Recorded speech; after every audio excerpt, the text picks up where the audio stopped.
ஸ்ரீமாத்ரே நமஹ. காமாட்சி சரணம். இந்த லோகத்திற்கெல்லாம் தாயாராக பிரகாசிக்கக்கூடியவள் அன்னை காமாட்சி. அந்த காமாட்சி தேவியானவள் காஞ்சிபுரத்திலே லலிதா மகா திரிபுர சுந்தரியாக ராஜராஜேஸ்வரியாக பிரகாசிக்கக்கூடியது எல்லோருக்கும் தெரிஞ்ச விஷயம்தான்.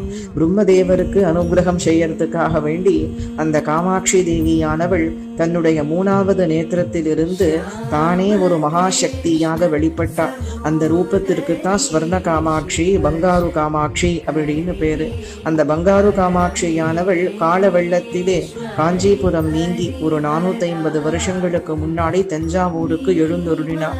அந்த தேவியானவள் எழுந்தருளி அனுகிரகம் செய்து கொண்டிருக்கக்கூடிய ஸ்தானம்தான் அந்த தெருதான் மேல வீதி அப்படிங்கிறதான ஒரு நாமத்தோட இருக்கு.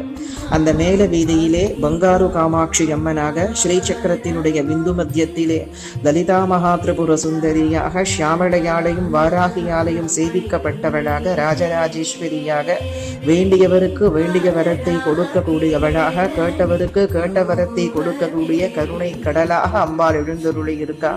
அந்த அம்பிகையை வழிபட்டு க்ஷேமத்தை அடைந்தவர்கள் ஏராளம், கணக்கிலேயே சொல்ல முடியாது.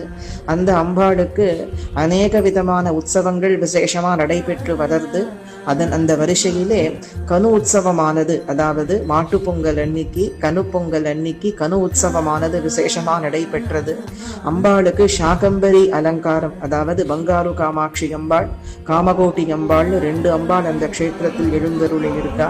அப்படி 2 அம்பாளுக்குமே சாகம்பரி அலங்காரம், அதோட கூட ஏகதின லட்சார்ச்சனை அபிஷேக ஆராதனைகள் எல்லாம் விசேஷமா நடைபெற்றது. பக்த ஜனங்கள் எல்லோரும் திரளாக கலந்துட்டு தேவியினுடைய கிருபா கட்டாட்சத்திற்கு பாத்திரமானார்கள். அதுபோல தஞ்சாவூருக்கு வரக்கூடியவர்கள் அவசியமாக மேல வீதியில் எழுந்தருளி விளங்கக்கூடிய பங்காரு காமாட்சி அம்பாளை தரிசனம் செய்து அம்பாளுடைய கருணைக்கு எல்லோரும் பாத்திரமாகணும் அப்படின்னு பிரார்த்தனை செய்துகிறோம்.